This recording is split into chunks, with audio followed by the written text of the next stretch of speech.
Good evening dear student. कल हमने exercise 13.4 का पहला सवाल किया था। आज हम दूसरा सवाल कर रहे हैं उसी के आगे। दूसरा सवाल हमारे पास है।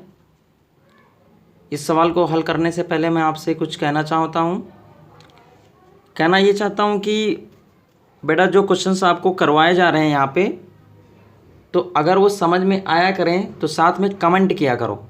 और अगर वो कोई भी क्वेश्चन ऐसा हो जो समझ में ना आ रहा हो तो उस क्वेश्चन की एक्सरसाइज और उस क्वेश्चन का नंबर इसी कमेंट बॉक्स में डाल दिया करें। मैं उन क्वेश्चनों को सॉल्व करवा करके डाल दिया करूँगा। ठीक है, आइए हम पहला सवाल देखते हैं।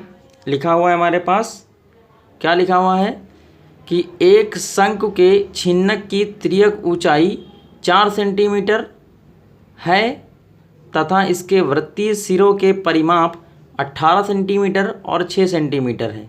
इस छिन्नक का वक्र पृष्ठीय क्षेत्रफल ज्ञात करना है। तो आइए हम ज्ञात करते हैं। तो पहले हम लोग छिन्नक बना लेते हैं। छिन्नक आप जानते हैं कि कैसे बनता है। ये हमारा कुछ छिन्नक होता है इस प्रकार का।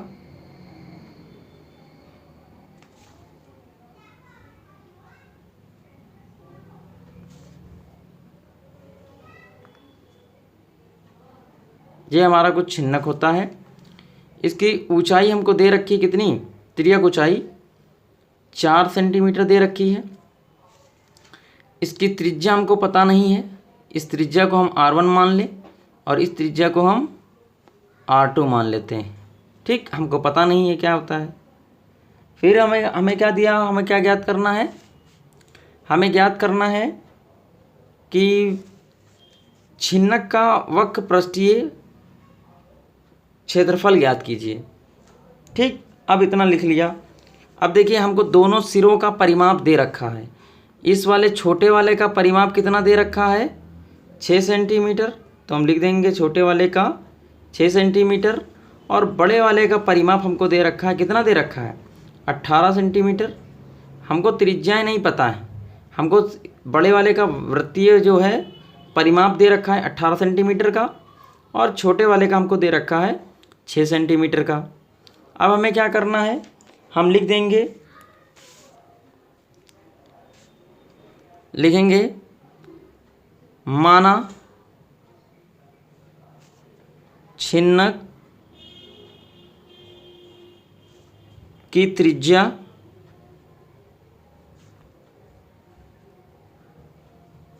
R1 व R2 है, दिया है। क्या चीज़ हमको दिया रखा है, वृत्तीय परिमाप। वृत्तीय परिमाप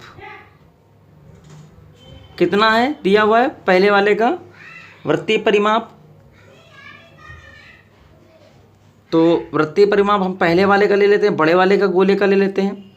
तो 18 सेंटीमीटर हमको दिया है और वृत्तीय परिमाप का फार्मूला होता है 2πr1। ठीक, R1 को यहीं पर हम रोक लें। R1 को हमने रोक लिया तो ये 18 बटे क्या हो जाएगा, 2π हो जाएगा। 2 से ये 18 कितनी बार जाएगा, 2 9 ज़ा 18। तो हमारे पास R1 बराबर कितना आ गया, 9/π। ये हमारे पास R1 हो गया। फिर लिखेंगे पुनः हमने लिख दिया। फिर हमारे पास लिखा हुआ है, हमको ज्ञात क्या करना है, हमको जो चीज़ हमको ज्ञात करनी है उस चीज़ को हम लिखेंगे, पुनः लिखेंगे वृत्तीय परिमाप। इस बार वृत्तीय परिमाप हमको कितना दिया हुआ है, 6 सेंटीमीटर। तो 6 सेंटीमीटर हमने लिख दिया। वृत्तीय परिमाप का फार्मूला आपको पता है, मैंने अभी बताया 2πr2। यहाँ पर R2 इसलिए ले रहे हैं क्योंकि ये ऊपर वाले गोले के लिए है और ये वाला जो R1 था वो नीचे वाले गोले के लिए था। अब हमने क्या किया, 6 सेंटीमीटर हमको दे रखा है, 6 सेंटीमीटर हमने कर लिया।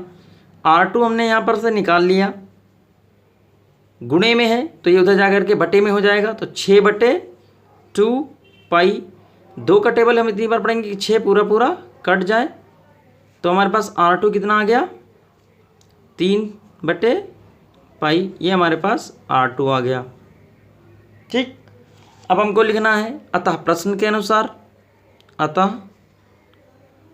प्रश्नानुसार हमको दिया हुआ है, क्या दिया हुआ है, पूछा क्या है हमसे पूछा है छिन्नक की, लिखेंगे यहाँ पर हम छिन्नक का वक्र पृष्ठीय क्षेत्रफल। इसका फार्मूला होता है हमारे पास, क्या फार्मूला होता है, पाई R1 प्लस R2 और ब्रैकेट में बाहर हमारा L हो जाएगा।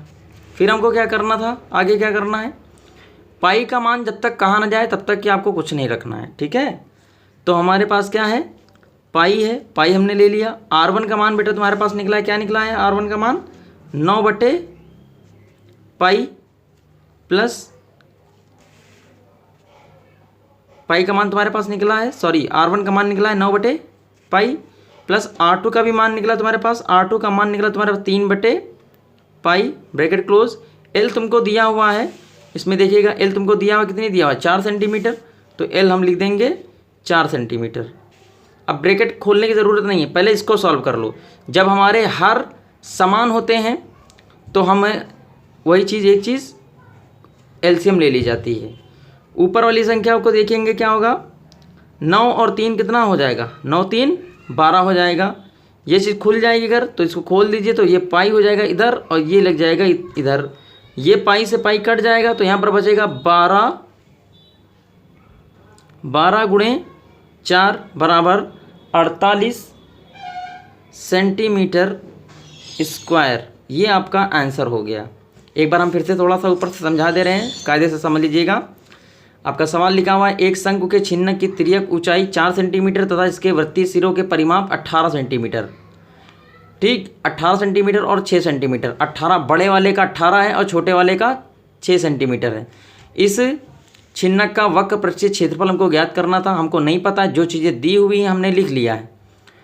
बड़े वाले गोले का ना त्रिज्या हमको पता है, ना छोटे वाले गोले की त्रिज्या हमको पता है, वृत्त की त्रिज्या हमको नहीं पता है। हमको जो दिया हुआ है वो परिमाप दिया हुआ है, तो बड़े वाले का परिमाप दिया हुआ 18 सेंटीमीटर और छोटे वाले का परिमाप दिया 6 सेंटीमीटर। माना छिन्नक की त्रिज्या R1 व R2 है। ठीक, तो पहले दिया हुआ है वृत्तीय परिमाप बराबर 18 सेंटीमीटर दिया हुआ है हमको, और बराबर वृत्तीय परिमाप का फार्मूला था 2πr1। R1 मैंने इस छोटे वाले के लिए ले रखा है इसलिए यहाँ पर लिख दिया है। R1 को हमने यहीं बाहर रोक लिया और ये जो गुणे में था तो ये इधर जा करके बटे में हो जाएगा, तो 18/2π हो जाएगा। 2 का टेबल हम इतनी बार पढ़ेंगे कि 18 पूरा पूरा कट जाए, तो 2 9 18 हो जाता है। फिर हमारे पास बचता क्या है, R1 बराबर हमारे पास 9/पाई मिल जाता है हमको। फिर हम लिखते हैं पुनः, ये तो छोटे वाले गोले के लिए था, अब हम बड़े वाले गोले के लिए यूज़ करेंगे, तो लिखेंगे वृत्तीय परिमाप बराबर 6 सेंटीमीटर दिया हुआ है आपको, तो वृत्तीय परिमाप का फार्मूला 2πr2 होता है बराबर 6 सेंटीमीटर। R2 बराबर हमारे पास दिया हुआ है हमको 6/2π, क्योंकि ये R2 में यहीं पर रोक लेंगे, 2/पाई जो 2π है ये इधर बटे में आ जाएगा। 2 का टेबल इतनी बार पढ़ेंगे कि 3 पूरा पूरा कट जाए हमारे पास, सॉरी 6 पूरा पूरा कट जाए, तो R2 बराबर हमें 3π मिल जाता है। अब जो हमसे प्रश्न में पूछा है वो हम लिख लेते हैं। पूछा है हमसे छिन्नक का वक्र पृष्ठीय क्षेत्रफल, इसका फार्मूला होता है पाई R1 प्लस R2। कल वाले फार्मूले में हमने सब लिखाया था, पाई R1 प्लस R2 और L, जहाँ L क्या है, तिर्यक ऊंचाई होती है।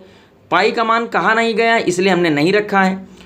R1 का मान आपको अभी ऊपर हमने निकाला था, कितना था 9/पाई, तो आ गया, प्लस R2 का भी मान हमको निकाल लिया हमने, 3π कर लिया, ब्रैकेट लगा दिया। फिर 4 हमारी तिर्यक ऊंचाई दी हुई है, हमने क्या किया, फिर पाई लगाया। ये देखो ये दोनों, ये जब बेस समान होते हैं हमारे पास तो एक एलसीएम मिल जाता है उसमें से। ठीक, ऊपर वाली संख्याएं जोड़ दी जाती है, तो 9 और 3 12 कर लिया हमने, गुणे लगा दिया ब्रैकेट के स्थान पर।